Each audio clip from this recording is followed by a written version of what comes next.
Hello everybody. In today's video, I'm going to show you how to pay a traffic ticket online in Minneapolis. Firstly, open any of the web browser. And in the top, there's this address bar. Type down mncodes.gov. And after that, you need to enter it. And once inside this home page here, in the top, there's this pay fines here. Select there. And from here, scroll a bit down and select this online here from the payment options.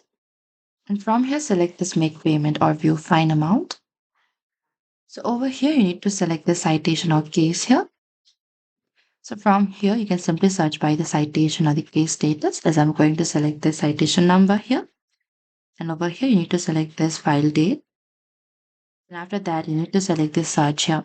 And after that, you can review your ticket and total amount due. And you can pay using Visa or MasterCard. And after that, you can save your payment confirmation, and that is it. Thank you for watching this video. I hope this video was helpful.